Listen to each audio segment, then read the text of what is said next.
Condizionata per 4 anni, Destiny di Poggio, Dominica V, Dylan Chris, Dom Perignon, Drake, Dama di Prussia, Denise Dorial Mail, DJ Bar. Questo è lo schieramento. DJ Bar il più appoggiato in chiusura, macchina che accelera velocissima dall'esterno. Dama di Prussia che però si getta di galoppo.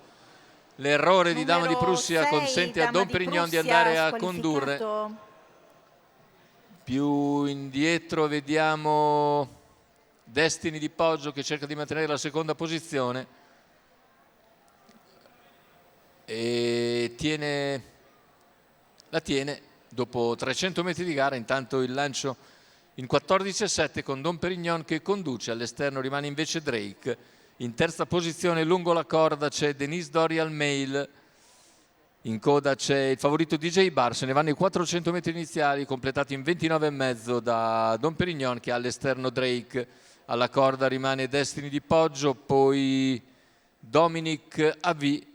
Una terza pariglia formata da Denise Dorial Mail e da DJ Bar. Intanto i primi 600 in 44,8 con i primi due che continuano a lottare. 59,3 il passaggio agli 800. Drake insiste all'esterno di Dom Perignon che ribatte. A contatto rimane Destiny di Poggio. Il chilometro volato via in 1,14,2.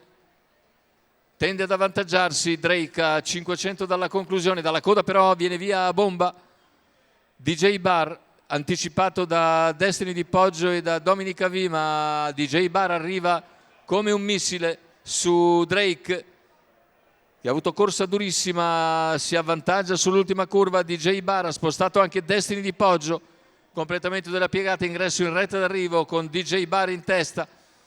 È calato Drake mentre DJ Bar nel finale accelera per venire a concludere netto vincitore.